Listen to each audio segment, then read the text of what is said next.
How's everybody doing? This is the first Howling with the Wolf of the year. The first Howling with the Wolf of the year. For those who are returning, welcome back. For the newcomers, thank you for joining me. My name is Cameron Wolfe. I am the Wolf. What we're going to do here for those who are new is this is going to be a chance for you to see behind the curtain what I know, what I know about the league, what I know from players, executives, coaches around the league, and try to give you a little insight. And what I'll have you do is I'll have you like my page, subscribe to my page, my YouTube page, and we'll talk some football. So whether you're a Dolphins fan, whether you're a Titans fan, whether you're a fan of the NFL, I hope to give you something that you want to chew on. I hope to give you the real. So what I'll do every episode is going to be different, but for this episode I'll start with 2 or 3 topics. We'll talk about those. You have the comment box down there. Feel free to make a comment in those boxes, and then we'll chat. So first things first, I think that I have a unique perspective as I believe the only reporter who has covered the Titans and the Dolphins. I believe that's a very unique perspective. So I want to give you my thoughts on both the Titans and the Dolphins and how I see this matchup working out. I want to be able to talk about different things that are going across the NFL, like the Le'Veon Bell matter, what's going on with Nike and Kaepernick, and how Kenny Stills relates into that, and what my predictions are for the Dolphins and for the season as a whole. So I'll kick it off as always, just chatting, and you guys can feel free to add comments, add questions, and do everything you want to do to participate. Scott, I see you. Bree, I see you. Hugo, I see you. I see all you guys. Thank you guys who have been following me for a long time. Thank you guys for continuing to come back. So my thoughts on this game, I think that it's going to be a low-scoring contest. I think that it's going to be an interesting juxtaposition of who wins this matchup. So I think as a viewer, the Dolphins should have 3 things that they should attack for the Titans. If I was the Dolphins offensive coordinator, and not saying that Gase needs my help at all, I would say that you want to attack their front 7. They're banged up in their front 7. They've got Harold Landry and Rashaan Evans who are going to be out this week. You've got Kendrick Lewis, their third safety, who's going to be out this week, and they've got a unit that is all in a first year in Dean Pease scheme. So I would try to see if they can keep up, if their continuity's gelling together, and run as many plays as fast as I can to try to get them out of their comfort zone. And if you do that, maybe you can get down the field, maybe you can score some points, and that gets you into a situation where you can get up early and unleash Cam Wake and Robert Quinn in the pass rush. So what I would say is step number 2 is Kenyon Drake. Kenyon Drake has to be a big impact on this Dolphins team against the Tennessee Titans. That's one area where the Titans struggled in last season, is covering running backs out of the backfield. And I think Kenyon Drake may be just as important as a receiver this week as he is as a rusher. So I think you want to see a lot of Kenyon Drake, whether on screens, whether on wheel routes on the outside. See if guys like Will Compton can cover him in main coverage. He's probably going to be starting for Rashaan Evans. Can he do that? We're not sure. I would want to see that. And then you want to see how that secondary as a whole is gelling. They got 3 really strong corners and a strong safety, but can they tackle? Can they communicate? The third thing is on the defensive side of the ball.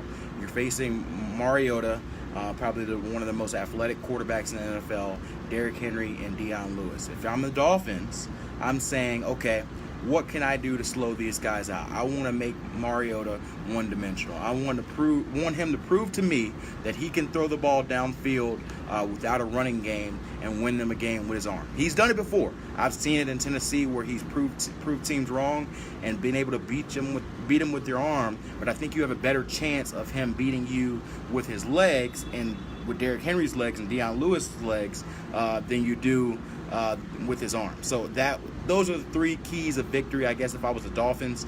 And then I'll switch it around the other way. With the Titans, I think that if I was attacking the Dolphins team, the 3 things that I would look at to beat this Dolphins team is 1, the other way around. The Dolphins run defense, to be kind, is not for the weak-hearted. We saw this preseason just how porous that run defense could be. It was the preseason, so we got to give them a chance. But that's already going to be looking like a unit that's going to be leaky throughout the year. Leaky. So if I was the Miami Dolphins, I would say, hey, run it down their throat. Derrick Henry, Deion Lewis, see if they can cover Deion Lewis and slow down the game. Slow down the game, minimize possessions. It's going to be hot in South Florida. It's going to be humid, maybe rainy. Figure out how to make this game ugly, but make them compete at your style. You got to see how physical they are. This is a team that hasn't been tough in recent years. They haven't been tough at all, the Miami Dolphins. So I would see if they can match your physicality. Number 2 is I would challenge them and their cornerback crew. Right now, you've got to figure out exactly what's going on with the Titans receivers. With Rashard Matthews, is he going to be able to get a full slate? But if you can get him or Corey Davis in one-on-one situations with Bobby McCain on the outside, then you may like your chances. Bobby McCain is one of the top slot cornerbacks in the league, but right now they have him playing outside because they don't have another cornerback who they can trust to be outside Xavier Howard. So I would be attacking that side quite a bit and seeing if he's truly going to be able to cover that outside as well as he covers the slot. He's a 5'9" corner, really good guy as far as a slot corner. But as far as an outside corner, I would try to test that area if I was the Tennessee Titans. And number 3, on defense, I would try to make the Dolphins into a situation where Ryan Tannehill has to carry them and come back from behind on a victory. You're in a situation where Robert Quinn and Cam Wake are 2 of the best edge rusher duos in the league. If you fall behind, they are going to feast. Particularly with Jack Conklin out, they are going to feast. That is what they do. I talked to Cam Wake today, and he said, I don't care if it's preseason, badminton, ping pong, Super Bowl. If I was an opponent next to me in a different colored jersey, I want to kill them. And he said it with a straight face. So that's the type of guy I don't want to be messing with on Sundays. And Mariota definitely doesn't want to be down 7 or 10 points in the fourth quarter with Cam Wake and Robert Quinn coming down on them. So I want to put them in situations where Ryan Tannehill, not Marcus Mariota, is the guy who has to win the game at the end. If I'm Tennessee, I want to be able to slow the game out, get them an early lead, and figure out how to control the ball and force Ryan Tannehill to make that matchup and make the winner the loss for the Miami Dolphins. So those would be my 3 for Tennessee and for Miami, and hopefully that gives you a little insight on my thoughts on both teams. I'll give you my prediction at the end of this episode, kind of wait towards the end, but I do think that this will be a fun matchup, a fun measuring stick for both teams, because the Titans haven't shown much this preseason. They didn't show much when I was in Tennessee.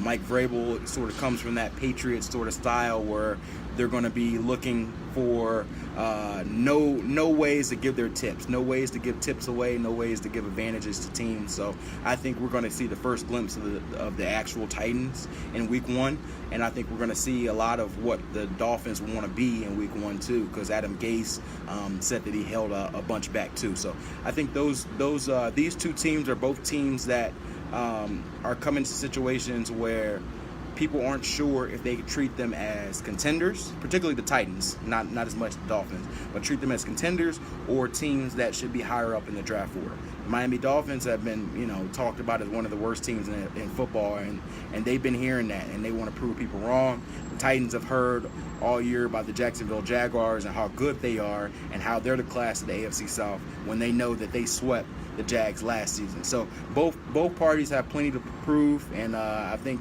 Week 1 will be a good contest to see where both teams are. I'll get into a couple of you guys' questions, and then we'll move on to the next topic. Hugo's asking about Conklin and Kelly. Jack Conklin's going to be out this week, so it's going to be Dennis Kelly at right tackle. Dennis Kelly is a guy they picked up via trade for Dorial Green-Beckham a couple years ago, and he actually ended up being a really good find for them. He's started for several games for them, and he's a player who can fill in admirably.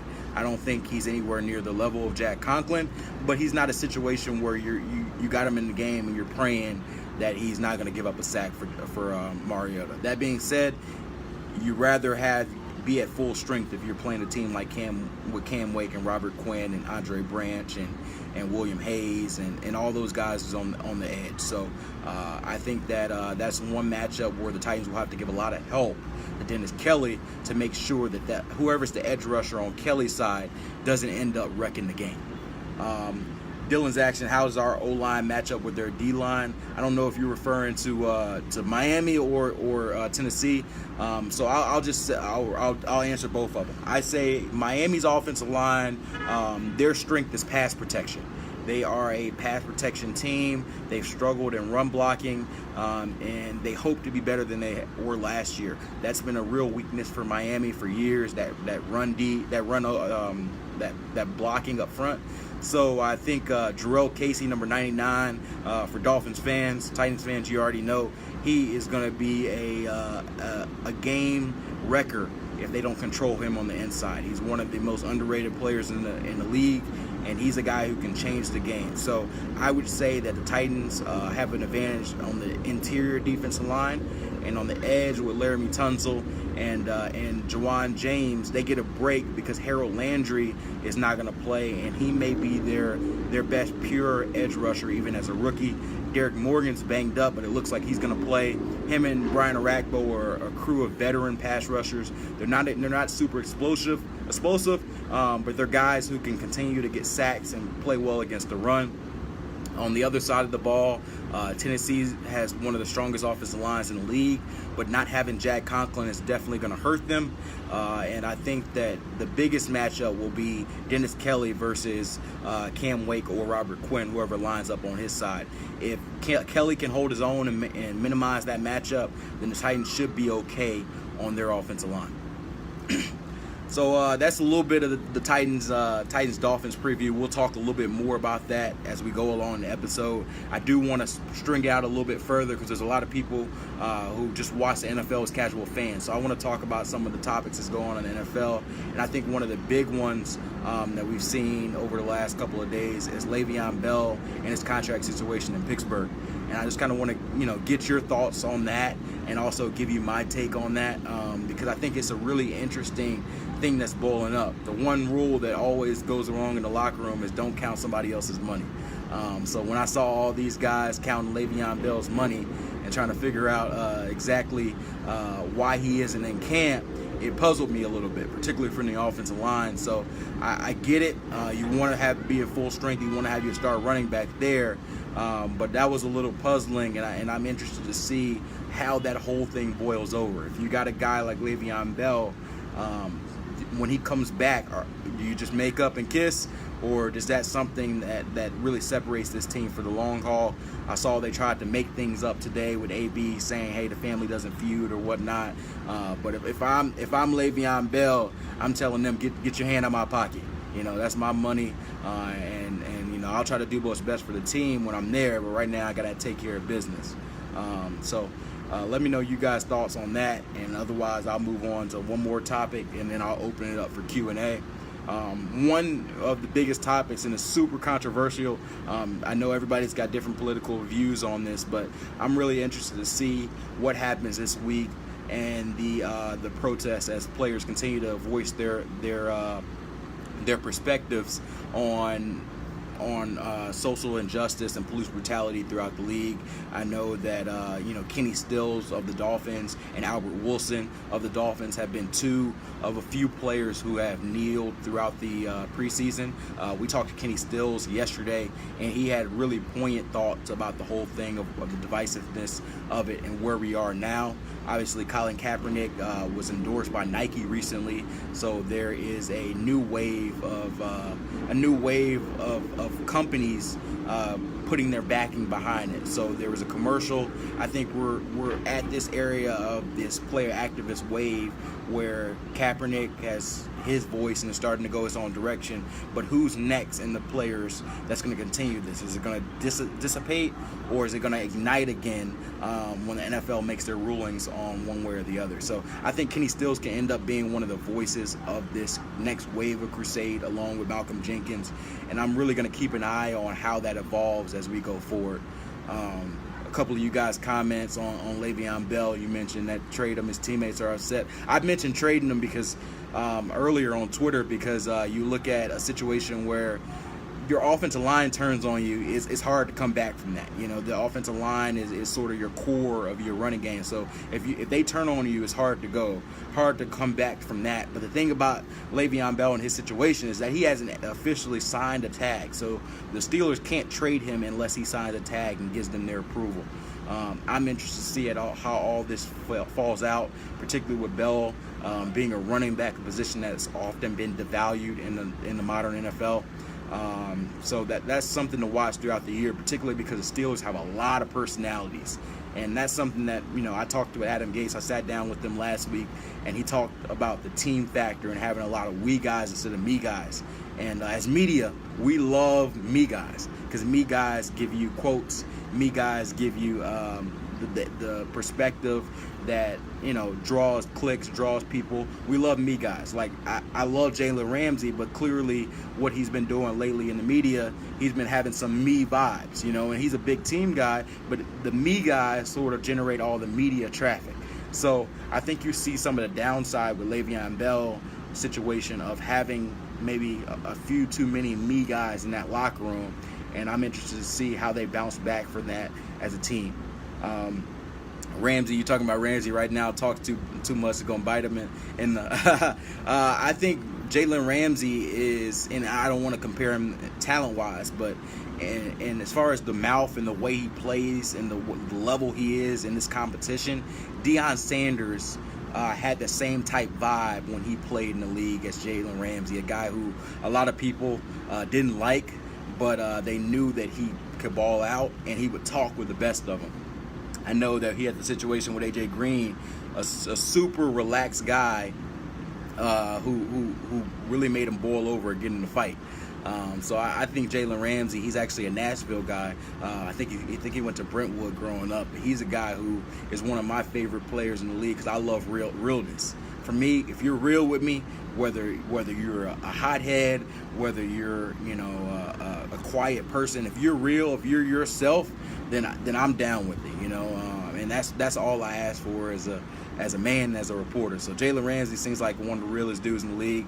Keep Talib out in Denver. I cover him too. He's another guy that's super real, a little bit of a hothead, can get himself in trouble.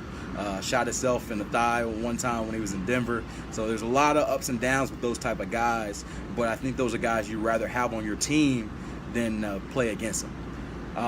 Kenny is a great dude. I think that Kenny is really well-spoken, and I know that, you know, the Dolphins haven't played, you know, they haven't played to the caliber that they wish they had, so they haven't been on the national spectrum.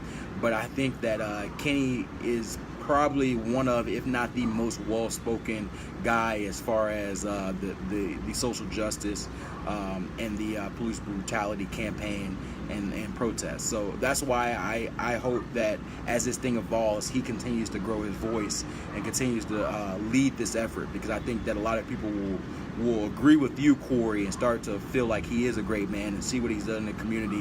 I know that tonight Kenny Stills is going to be, you know, being one of the honorary captains for Stoneman Douglas in a high school football game down here in the Miami area. He does that every weekend.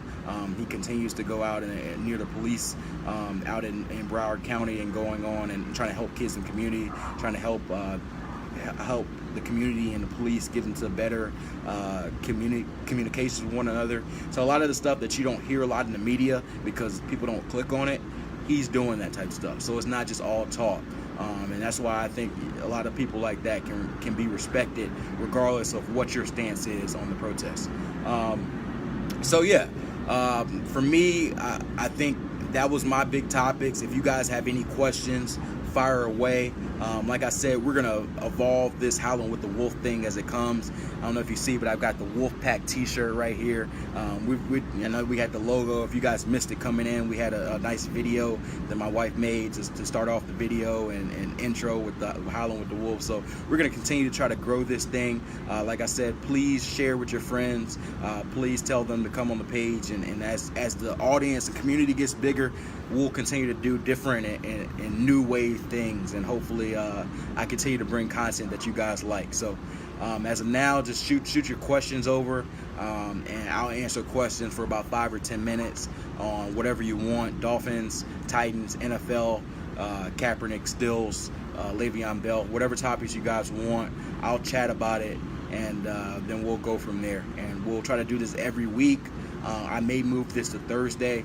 This week, Friday just worked better for me. If you guys have a preference, let me know. But I'm thinking Thursday around this same time, maybe something I use as a normal time. So I'm going to answer a few of you guys' questions, and then we'll go from there. So Dylan's asking, have you heard anything on Dez Bryant? I haven't heard anything on Dez Bryant, particularly with the Dolphins. I don't think that he's going to be here. I know that there was a report out that he's going to be a guy that could potentially be signing after week 1 when the contracts aren't guaranteed. Cleveland was a name that came up. I don't know how great of a fit he is in Cleveland because Tyrod Taylor's more of a precision thrower rather than a jump ball thrower. Cam Newton is a guy who's more of a jump ball thrower, and that's really where Dez Bryant is really being able to shine, where he can throw the ball at him and let him eat. So I know he mentioned earlier he's going to sign with a team. It's just about when. I think that it's going to be whoever gets Dez Bryant is going to have a strong locker room, a strong quarterback who is not intimidated about what's going on. So if you sent a question earlier and I didn't get to it, please resend it. These things kind of move fast on my end, so I don't really see it. I see your question, Corey, on Bobby. I see your question, Joseph, on Mariota. I'm not going to let you see my feet, Steve. That's kind of weird. So I'll answer Corey and Joseph. If I missed anything else, please send it back, and I'll answer it when I get a chance. So Corey's asking, Bobby should be more comfortable moving around from the slot experience. Personally, I want X on the top dog. I think you're right. I think that X has been playing a lot of right cornerback, if I'm right. I don't know how often the Dolphins are going to be interchanging them. I think having Minkah Fitzpatrick in the slot will help their overall versatility.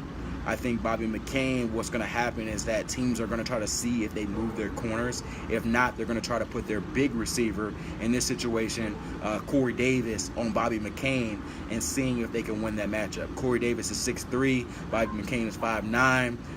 However good Bobby McCain is at coverage, those matchups typically go in the favor of the big receiver. So that's something that I'm interested to see if Matt Burke's defense is prepared for those sort of things, or if they're going to stick with their size regardless. Otherwise, I agree that Bobby is a really good corner, and Xavier Howard has the potential to be a true number 1 corner.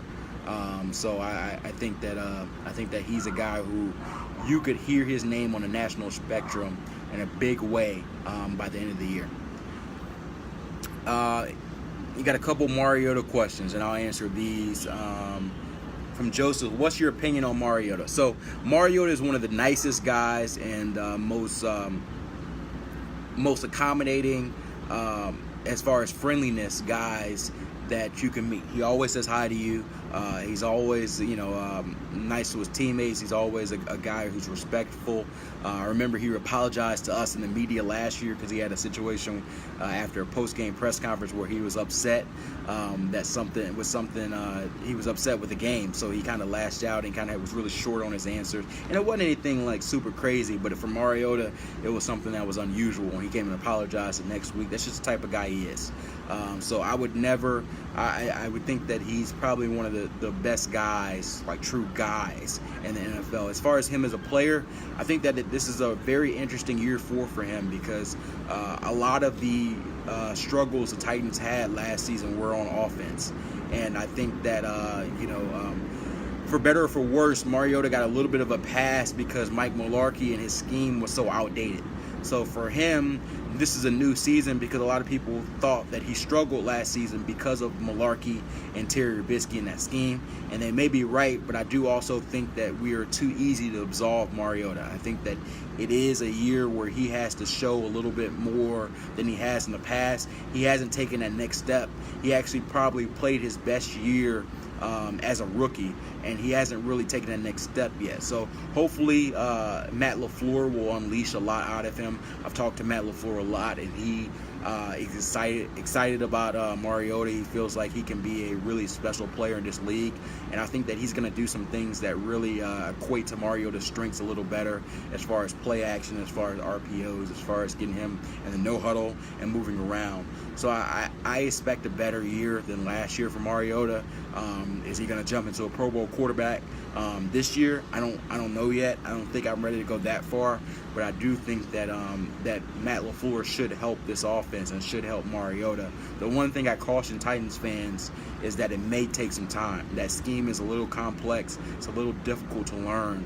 So you may not see the true Tennessee Titans offense until the second half of this season rather than from game one. Is Mariota a really hard worker like you hear some other quarterbacks? Yes. I've heard nothing but raving from his teammates as far as his work ethic, as far as his ability to lead quietly. I had a story that Harry Douglas, now former Titans receiver Harry Douglas, told me that I always try to tell my friends about Mariota, is that one of the first days he came into the weight room, Harry Douglas did, it was a bunch of receivers or running backs lifting, and he saw Mariota over there on the squat rack, squatting about 400 pounds. And he said he's never seen a quarterback in the weight room squatting that much weight. He said usually that's the area where they just chill out, they skip weights, they do like some light, cables or ropes and kind of keep moving. But Mariota was in there getting some squats and doing some work like the running backs and the receivers. And he said that really earned his respect. He's like, hey, this guy is ready to work. He's not trying to be a prima donna. He's not trying to say, hey, I'm the franchise quarterback, I'm too good for that. He's trying to do the work just like everybody else. And that's a story that always sticks with me. And I think that really sums up Mariota as a worker. So all of Mariota's struggles is not for a lack of hard work. Footwork, yes. Lack of hard work, no. And I think that you'll see this year him improve, because he's hard on himself just as much as us in the media may be hard on him. Hey Jim, how you doing? Let's see. Hugo, will Byard have more than 8 picks? KB is one of the best safeties in the league already, even if the league doesn't know Kevin Byard, and they will know soon. But no, he will not have more than 8 picks last year. I know he believes he will, and he should feel that way. But 8 picks is an extraordinary number. A lot of really good all-pro safeties go their whole career without getting 8 picks.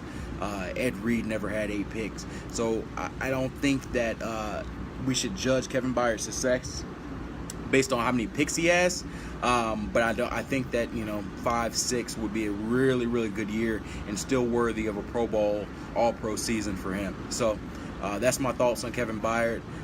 I will give you 3 X factors to this game and a game prediction, and then I'll take final questions, and otherwise I'm gonna end this call and enjoy my Friday night. So thanks for you guys for coming in. For those who are in Miami area for the weekend, whether Titans fans or Miami fans, definitely let me know what you guys are doing before the game or after the game. Maybe I'll stop by a tailgate and say hi.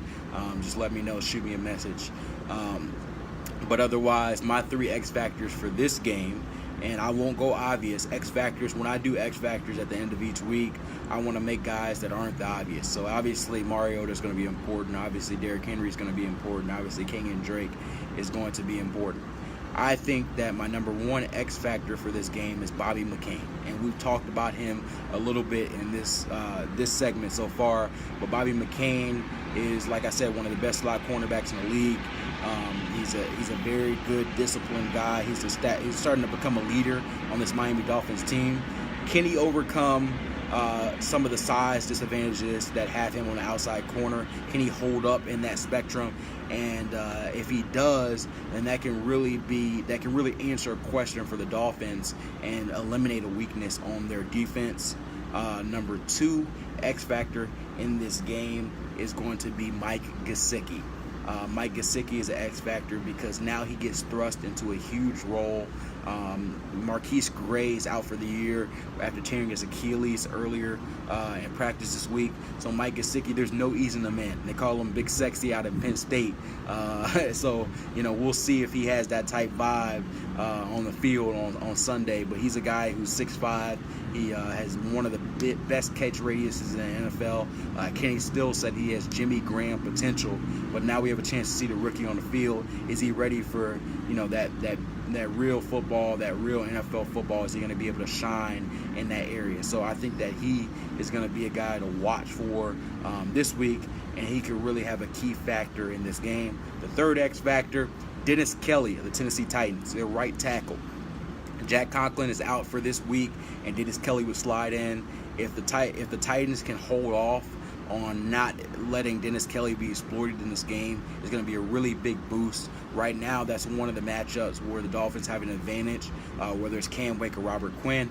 But if Dennis Kelly can keep Mariota clean and keep everything smooth on that side of the ball, then the Titans can be in a really good position. Finally, my prediction, and we'll close this off. I am sorry, Dolphins fans. I think that they're going to start off 0-1 to start the year. I have the Titans winning 20-16. I think that this matchup is going to be set for a low-scoring game. I don't think either offense will have a lot of consistent success, but I think that it may be a muggy, hot South Florida day. I think that Derrick Henry and Deion Lewis will both have big days, and Derrick Henry will exploit some of the Miami Dolphins' struggles in run defense, and that may be the difference in the game. Mariota has been a clutch quarterback as far as late game drives, and I wouldn't be surprised to see him put together another game-winning drive to win in Miami. I do think the Dolphins have a reasonable chance to win this game. Their route to winning the game will be up-tempo offense, wearing out the Titans front seven, and getting Kenyon Drake involved. So those are my thoughts on the game. Those are my thoughts across the NFL. And you have Howled with the Wolf, episode 1. As always, come back next week and we will talk some more. Thank you guys, and see you soon.